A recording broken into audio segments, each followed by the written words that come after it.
Mahkamah Konstitusi atau MK resmi mengubah ambang batas pencalonan pilkada. Dengan putusan ini, maka kans PDI Perjuangan untuk usung cagup sendiri di Jakarta yang semula tertutup karena tiket sudah diborong Kim Plus, kini terbuka. Lantas dengan putusan MK ini, apa implikasinya bagi pilkada serentak mendatang? Lalu bisakah perubahan ini jadi dasar penurunan ambang batas di Pilpres selanjutnya? Simak pembahasannya dalam Satu Meja The Forum, Rabu 21 Agustus, pukul 9:30 malam di Kompas TV.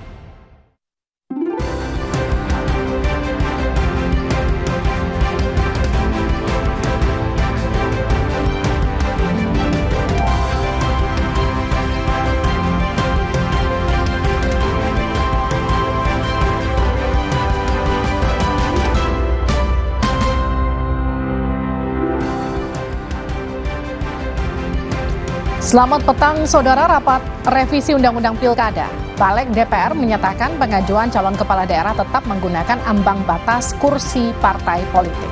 Ini berbeda dengan putusan MK kemarin. Jika ada dua lembaga beda keputusan, lalu mana nanti yang akan dijalankan? Balik DPR juga memilih mengikuti putusan Mahkamah Agung atas syarat usia calon kepala daerah yang dihitung saat pelantikan. Apa implikasi dari putusan di balik DPR ini? Kami akan bersama Anda hari ini 21 Agustus 2024. Saya Tifal Solesa. Saya Liviana Cerlisa. Kita mulai Sapa Indonesia Malam.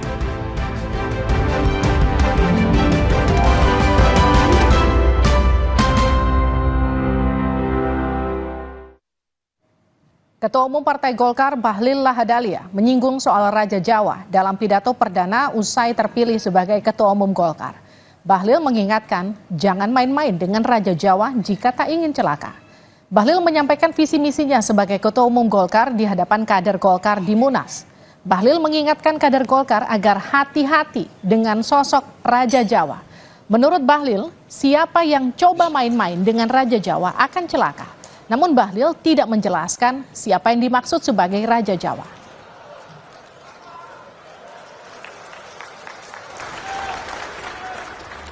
Karena itu, pemerintahan Pak Prabowo Gibran sebagai kelanjutan dari para pemerintahan Jokowi, Maruf, Amin. Jadi kita harus lebih paten lagi. Soalnya Raja Jawa ini kalau kita main-main celaka kita. Saya mau kasih tahu aja, jangan coba-coba main-main di barang ini. Ini, waduh, ngeri-ngeri sedap barang ini, saya kasih tahu. Udah, waduh, ini. Dan sudah banyak kok, sudah lihat kan barang ini kan? Yang tidak perlu saya ungkapkan lah, tidak perlu. Sebelumnya mantan Ketua Mahkamah Konstitusi Jimli Asyidiki juga menyebut negara Indonesia secara formal bentuknya republik. Namun budaya kelakuan masyarakatnya adalah kerajaan. Jimli saat jadi pembicara di Dialog Refleksi Kelembagaan Komisi Yudisial mengatakan penentuan Indonesia berbentuk republik hanya diputuskan oleh sekelompok kecil orang. Menurut Jimli, jika bentuk negara diputuskan dengan referendum, maka hasilnya akan beda. Karena masyarakat Indonesia lebih banyak yang mengenal bentuk kerajaan atau kesultanan. Soal aturan, karena MK atau MA punya putusannya apa, kemudian DPR punya keputusan yang berbeda, itu nanti akan dispute. Jadi sendiri akan mengikuti undang-undang yang dibuat DPR atau mengikuti putusan? Pemerintah kan tugasnya menjalankan undang-undang. Jadi saya sadar yang dibuat oleh pembuat undang-undang itu kan cuma satu, DPR ya. Inisiatifnya bisa dua, bisa. Sementara pihak istana enggan mengomentari soal pernyataan terkait budaya politik Indonesia adalah kerajaan. Kepala Kantor Komunikasi Kepresidenan Hasan Nasbi meminta hal itu ditanyakan ke akademisi atau pakar politik. Pihaknya hanya bicara terkait sikap pemerintah. Dispute soal aturan, karena MK atau MA punya putusannya apa, kemudian DPR punya keputusan yang berbeda, itu nanti akan dispute. Jadi sendiri akan mengikuti undang-undang yang dibuat DPR atau mengikuti putusan? Pemerintah kan tugasnya menjalankan undang-undang. Jadi saya sadar yang dibuat oleh pembuat undang-undang itu kan cuma satu, DPR ya. Inisiatifnya bisa dua, Bisa dari pemerintah, bisa dari DPR. Saudara, rapat Badan Legislasi atau Balik DPR membahas syarat umur calon kepala daerah dalam revisi Undang-Undang Pilkada. Syarat umur calon kepala daerah di Balik jadi perdebatan apakah dihitung antara saat pendaftaran atau saat dilantik. Balik menggelar rapat sehari usai putusan MK yang mewajibkan syarat umur calon kepala daerah dihitung saat pendaftaran. Rapat Badan Legislasi DPR menyepakati batas usia calon kepala daerah dihitung saat pelantikan merujuk dari putusan MA. Setuju ya, merujuk kepada Mahkamah Agung ya. Lanjut. Usai Wakil Ketua Badan Legislasi Ahmad Baidowi meminta persetujuan terkait syarat batas usia pilkada saat pelantikan, fraksi PDIP mengajukan protes ke pimpinan sidang Balik. PDIP mempertanyakan siapa saja yang setuju terkait ikut MA, bukan Mahkamah Konstitusi. Lanjut. Pimpinan ini setuju atas apa ini pimpinan? Yang pilihan MK, Mahkamah Agung, putusan kan ada 2 putusan pengadilan. Fraksi PD sudah kita kasih kesempatan ngomong. Fraksi yang lain kan juga punya kesempatan untuk ngomong. Punya hak yang sama. Oke, terus yang diputuskan apa? Merujuk kepada putusan Mahkamah Agung. Mayoritas. Sudah dihitung per fraksi pimpinan? Siapa yang setuju, siapa yang tidak setuju? Udah kelihatan dari tadi itu. Tadi kalau nggak salah baru 2 yang ngomong. Silakan lanjut. Bapak Ketua. Pimpinan? Ya nggak perlu mengatur fraksi yang lain. Yang penting fraksi PD sudah menyampaikan pendapatnya. Fraksi lain menyatakan persetujuannya, ya urusannya fraksi lain-lain gitu kan. Saya kira fair aja kan. Kita kan tidak Pimpinan, saya kira kita lanjutkan supaya bisa kita bahas dim selanjutnya, pimpinan. Sehari sebelumnya Mahkamah Konstitusi menolak permohonan perkara syarat batas usia minimal calon kepala daerah yang diatur dalam pasal 7 ayat 2 huruf E Undang-Undang Pilkada. MK bahkan menegaskan syarat umur batas usia harus dipenuhi sebelum dilakukan penetapan calon kepala daerah oleh KPU. Aturan mengenai persyaratan batas usia minimum calon kepala daerah tidak mengalami perubahan mulai dari berlakunya Undang-Undang 22 2014 sampai dengan Undang-Undang 10 2016, yaitu berusia paling rendah 30 tahun untuk calon gubernur dan calon wakil gubernur, serta 25 tahun untuk calon bupati dan calon wakil bupati, serta calon wali kota dan calon wakil wali kota. Terkait dengan syarat usia dimaksud, selama tidak ada ketentuan yang mengatur mengenai pembatasan usia dalam Undang-Undang Dasar NRI tahun 1945, hal demikian berarti konstitusi atau hukum dasar menyerahkan penentuan batas usia tersebut kepada pembentuk undang-undang untuk mengaturnya. Dengan kata lain, batasan persyaratan usia minimum dianggap sebagai bahagian dari kebijakan pembentuk undang-undang. Persyaratan minimum tersebut harus dipenuhi. Syarat umur calon kepala daerah diatur dalam pasal 7 Undang-Undang Pilkada, minimum berusia 30 tahun untuk Pilgub, 25 tahun untuk Pilwalkot. Dalam menangani perkara uji materi batas minimum umur atau batas usia calon kepala daerah, Mahkamah Konstitusi memutuskan syarat itu harus dipenuhi saat pendaftaran. Sementara putusan Mahkamah Agung memutuskan syarat batas usia minimum berlaku saat pelantikan.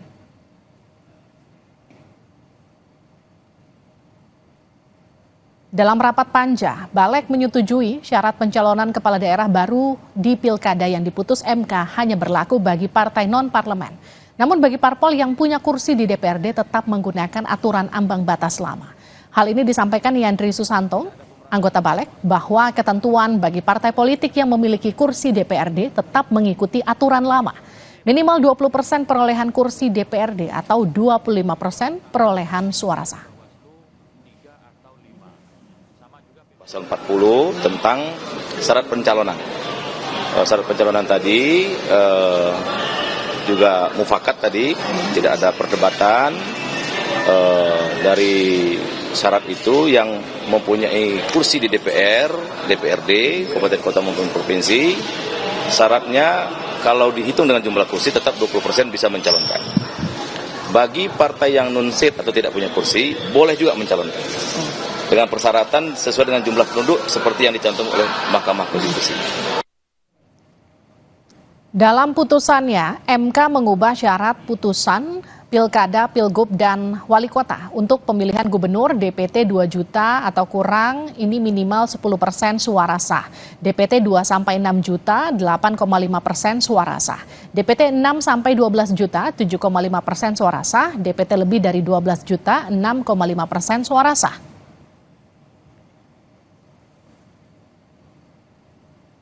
Sementara syarat ambang batas calon kepala daerah, bupati, wali kota, DPT 250.000 kurang 10% suara sah.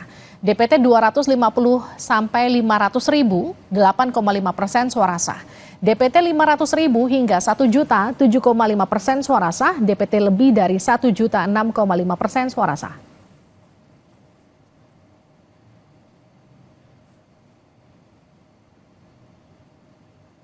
Jubir MK Fajar Laksono menyebut putusan MK final dan mengikat. Fajar juga bilang produk hukum yang diproduksi DPR saat ini memunculkan potensi digugat kembali di MK.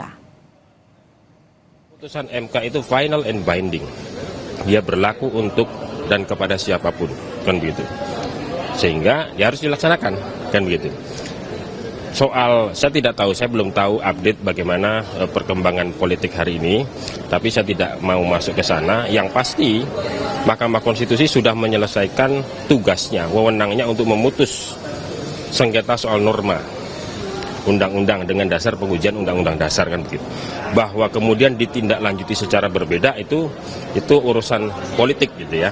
Itu urusan politik yang bisa saja nanti ketika itu berbeda dengan putusan Mahkamah Konstitusi, misalnya seandainya benar begitu, ya bisa saja diuji kembali di Mahkamah Konstitusi, kan begitu. Gitu ya. Saat ini ada 2 keputusan yang berbeda terkait pilkada dari MK dan Balik DPR. Kepala Kantor Komunikasi Kepresidenan Hasan Nasbi menyatakan pemerintah akan mengikuti hasil revisi Undang-Undang Pilkada yang dibahas DPR. Hasan Nasbi menyatakan pemerintah menghormati semua putusan yang dihasilkan lembaga negara. Terkait pilkada, pemerintah akan mengikuti hasil revisi Undang-Undang Pilkada di Balik DPR. Menurut Hasan Nasbi, tugas pemerintah hanya menjalankan undang-undang dan satu-satunya lembaga yang pembuat undang-undang adalah DPR.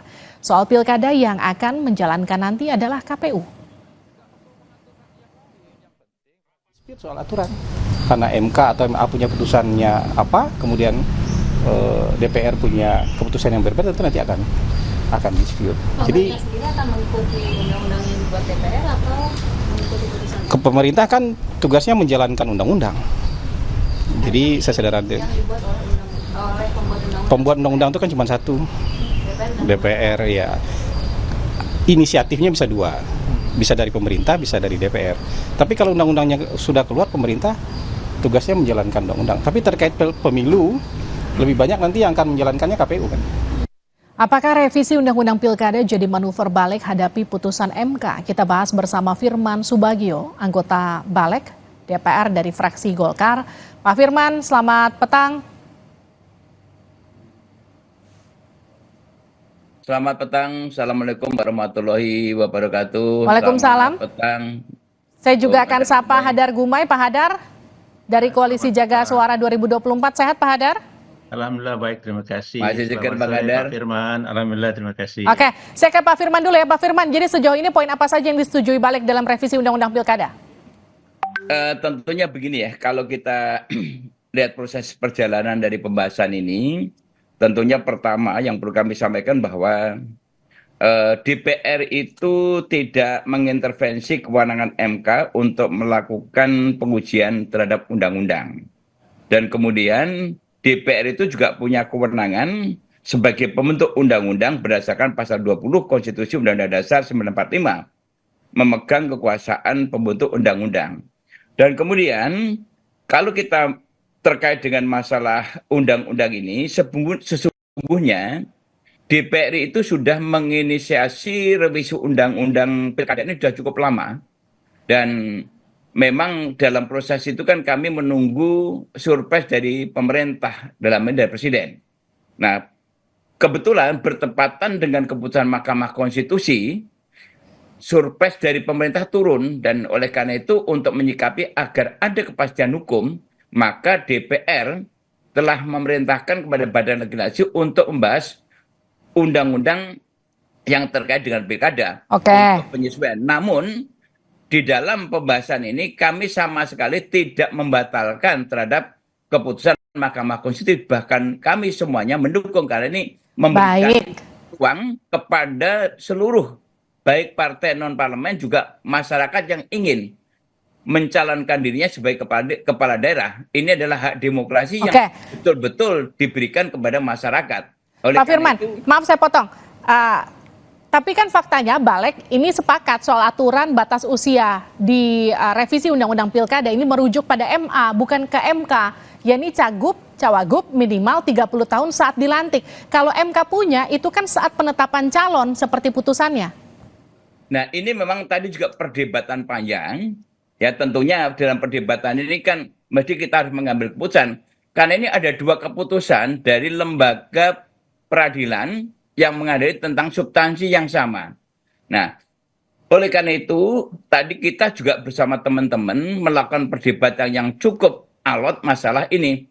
Kalau kita baca dari keputusan MK, itu masih ada celah-celah yang belum pasti bisa dijadi pedoman, maka tadi bersepakat akhirnya kita mencari pedoman keputusan hukum yang pasti. Oleh karena itu, dari kesimpulannya seluruh fraksi menyetujui dengan menggunakan dasar keputusan Mahkamah Agung. Itu yang tadi menjadi sampai detik terakhir itu perdebatan itu masih ada. Gitu. Oke, ini saya lempar dulu ke narasumber kita yang satu lagi, Pak Hadar. Pak Hadar, jadi gimana nih Pak Hadar merespon ini?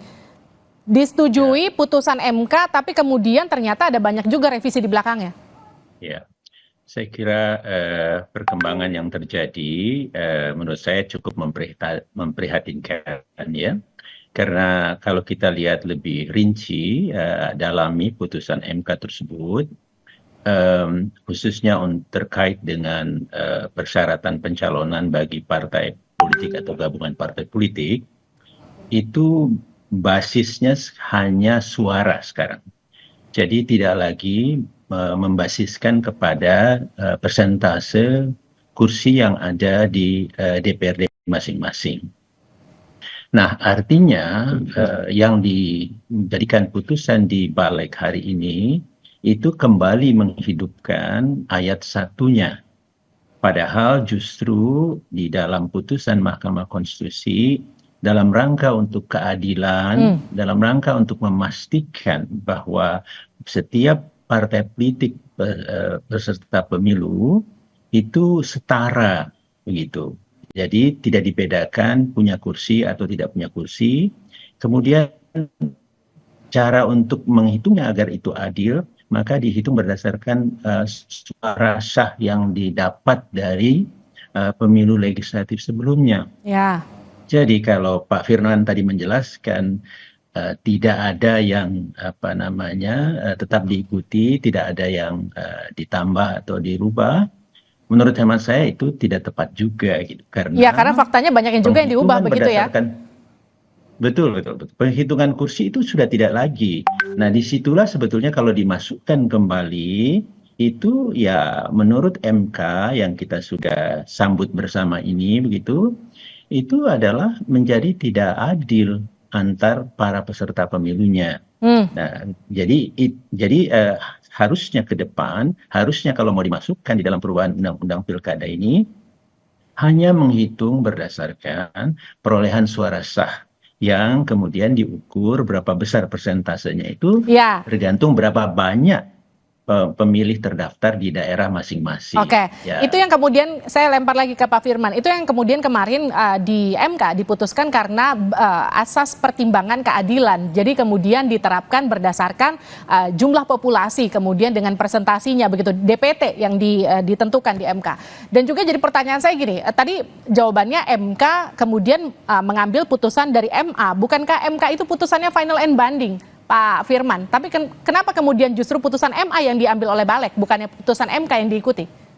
Ya begini, karena memang ini kan ada dua proses hukum yang dilakukan oleh masyarakat yang terkait masalah usia. Ini masalah usia ya, bukan masalah persentase, masalah usia. Nah oleh karena itu juga menjadi bagian yang sebetulnya dari DPR RI juga sudah kita bahas di pada waktu penyusunan awal. Nah, kemudian karena dalam perjalanan waktu pemerintah belum mengeluarkan surpres dan kemudian kemarin MK mengeluarkan keputusan terhadap masalah undang pilkada yang juga dilakukan judicial review, maka itu yang termasuk tadi kita bahas.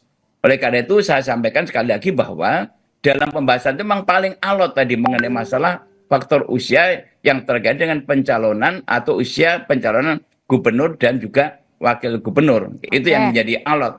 Nah, namun akhirnya kita semua bersepakat agar ada satu kepastian hukum, karena ada dua keputusan hukum yang berbeda dari lembaga peradilan hukum yang sama, maka kita bersepakat untuk memutuskan secara aklamasi menggunakan keputusan MK. Itu yang MA, itu yang kami bahas tadi. Nah gini Pak Firman, ketika kemarin MK memutuskan untuk menghilangkan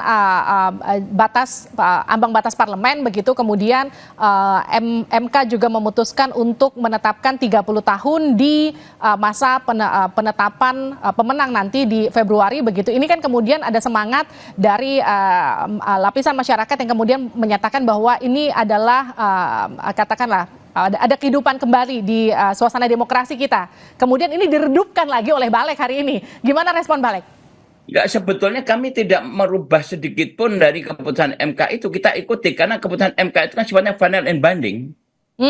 Namun tentunya kita juga melihat bahwa proses-proses politik yang dilakukan partai politik saat ini itu juga tadi kita perdebatkan agar tidak menimbulkan kerancuan daripada partai politik yang sedang berproses. Ini juga kita akomodir di situ. Jadi sama sekali kita tidak merubah atau mengurangi daripada keputusan MK. Keputusan MK kita ikutin semua. Jadi nggak ada yang kita rubah gitu. Loh, tapi itu soal penetapan batas usia diubah, soal kemudian ambang batas parlemen juga berubah. Begini, yang kita bahas undang-undang ini tidak semata-mata karena konsekuensi MK kemarin. Undang-undang pilkada ini sudah menjadi inisiatif DPR kira-kira udah hampir setengah tahun yang lalu. Oke. Itu udah hampir setengah tahun yang lalu kita bahas.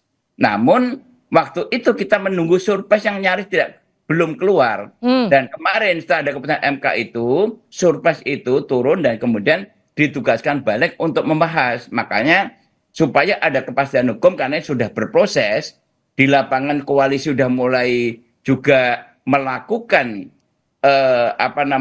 deklarasi-deklarasi supaya tidak mengganggu proses dari pilkada ini. Tentunya semuanya kita akomodir, tapi yang keputusan MK yang terkait masalah pilkada ini sama sekali tidak ada yang kita anulir, bahkan kita perkuat, termasuk partai non parlemen itu kita juga semua sepakat untuk itu karena ini memberikan jaminan hak demokrasi masyarakat sebagai warga negara Indonesia untuk bisa dicalonkan dan mencalonkan untuk bisa memilih dan dipilih itu. Saya ke Pak Hadar. Pak Hadar, kalau tadi Pak Firman bilang ini justru menguatkan, kalau saya pakai diksi justru ini menguatkan atau melemahkan? Kalau Anda ngelihatnya gimana? Ya, melemahkan karena apa yang sudah dihasilkan oleh Mahkamah Konstitusi itu justru satu terobosan yang selama ini demokrasi kita khususnya di dalam pencalonan pilkada kita itu sifatnya tidak adil, sifatnya cenderung membuat partai politik ini bikin strategi yang lebih gampang untuk menang gitu, dan bahkan itu bisa menghilangkan calon lain begitu, menimbulkan hanya satu calon tunggal begitu. Nah, jadi dengan dibukanya bahwa setiap partai politik sepanjang dia telah dinyatakan sebagai peserta pemilu, ikut pemilu legislatif, ada perolehan suara. Sekecil apapun suara yang didapat, itu dia bisa bergabung atau sepanjang memenuhi batasan persentase minimal yang dihitung berdasarkan jumlah pemilih di masing-masing daerah. Nah, jadi ini satu kemajuan sehingga kekhawatiran masyarakat punya pilihan yang sedikit di dalam pemilu, ya namanya kontestasi, pilihannya harus lebih dari 1, 2, atau 3, beberapa lah. Dan ini juga sebetulnya buat partai politik bagus loh, karena disinilah partai politik bisa menyiapkan betul calonnya masing-masing. Sekarang ini mereka terpaksa, saya duga terpaksa, karena mereka ya suaranya sedikit, tentu calonnya ikut kepada partai politik yang perolehan kursi atau suaranya besar, kan gitu. Nah, jadi akhirnya bahkan itu ada konsekuensi yang agak negatif karena di dalam mereka bergabung, saya duga itu ada persoalan dagang sapi, kartel politik dan seterusnya gitu. Jadi Anda merasa ada politik dagang sapi di balik keputusan balik ini? Saya tidak tahu di dalam keputusan balik, tidak dalam pencalonan maksud saya, karena ada aturan untuk mereka itu harus bergabung karena batasannya itu sangat tinggi gitu. Sedangkan putusan Mahkamah Konstitusi itu membuka ruang yang lebih luas sehingga tentu mereka bisa bergabung bersama terus bisa saja gitu. Ini juga yang menjadi pertanyaan, kenapa terus harus dilawan oleh partai-partai politik, kan kira-kira begitu. Nah, boleh nggak saya berkomentar terkait usia ya, batasan usia? Nah, sedikit saja. Jadi sebetulnya peran dari putusan Mahkamah Agung maupun Mahkamah Konstitusi itu berbeda. Yang satu mengukurnya pada undang-undang, yang satu mengukurnya pada konstitusi. Baik, Pak Hadar, nanti kita akan teruskan usai kumandang azan maghrib ya Pak Hadar. Pak Firman, kita kembali usai kumandang azan maghrib.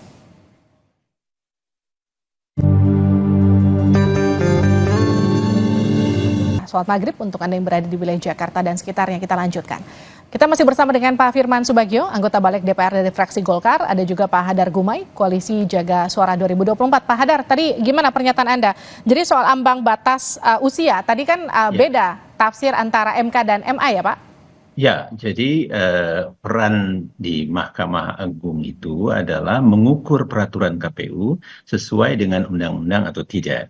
Sedangkan kalau di Mahkamah Konstitusi menguji atau mengukur undang-undang, batasan di undang-undang itu sesuai dengan konstitusi atau tidak. Jadi ini levelnya berbeda dan jelas kalau mengikuti tingkatan peraturan perundang-undangan terkait konstitusi itu lebih tinggi begitu ya. Nah, kemudian yang kedua, di dalam pemilihan itu seharusnya lagi-lagi harus demokratis, harus adil. Itu di antara peserta-pesertanya. Sekarang menjadi persoalan kalau di antara peserta itu di dalam proses yang sudah berjalan statusnya itu beda gitu. Aturan mengatakan usia paling sedikit harus 30 tahun misalnya untuk gubernur atau 25 tahun untuk pemilihan bupati atau wali kota. Tetapi ada peserta yang belum mencapai gitu. Jadi tahapan itu berjalan, tetapi dalam kondisi di antara mereka berbeda. Padahal pemilihan yang adil itu kondisinya harus sama. Dia harus melalui pada status atau kondisinya yang sama. Yang kedua, di dalam undang-undang itu disebutkan syarat minimal usia itu adalah calon, bukan calon terpilih. Jadi ini beda gitu. Nah, Pak Hadar, jadi harus dibandingkan sejak awal. Nah, selama ini sudah dijalankan. Coba deh kalau kita bekerja di TV misalnya sekarang, TV Kompas, usia minimal sekian. Itu memang diujinya nanti usianya tercapai pada saat dia sudah mulai dilantik bekerja atau sejak dia mendaftar. Mendaftar gitu. Itu kan analogi sederhana sebetulnya yang bisa ditafsirkan. Betul, sederhana sekali. Nah gini, pertanyaan terakhir saya untuk Pak Hadar. Jadi ketika ini sekarang revisi undang-undang digodok, paripurna kemudian akan disahkan, revisi undang-undang ini menjadi undang-undang, begitu nanti ke depannya mana yang kemudian akan dipakai oleh KPU? Seharusnya KPU sebagai lembaga, singkat saja ya Pak Hadar. Ya, mandiri, lembaga yang independen, lembaga yang paling bertanggung jawab terhadap demokratisnya, adilnya, jujurnya pemilihan, maka dia harus berpihak atau mengambil yaitu putusan Mahkamah Konstitusi gitu. Karena udah dikoreksi kan, apa yang dibuat oleh pembuat undang-undang itu sudah dikoreksi. Dan yang berlaku sekarang adalah putusan Mahkamah Konstitusi. Jadi itulah yang harus diterapkan. Terima kasih. Mudah-mudahan KPU merubah peraturan segera dan inilah yang kita terapkan. Jadi kembali teranglah demokrasi kita nanti tunggu putusan KPU. Terima kasih Pak Hadar, terima kasih juga tadi Pak Firman sudah bergabung di Sapa Indonesia Malam, sehat-sehat selalu. Terima kasih. Usai jeda di Sapa Indonesia Malam, saudara, rapat Badan Legislasi DPR menyepakati batas usia calon kepala daerah dihitung saat pelantikan merujuk dari putusan MA. Apa implikasi dari putusan ini? Kita kembali usai jeda.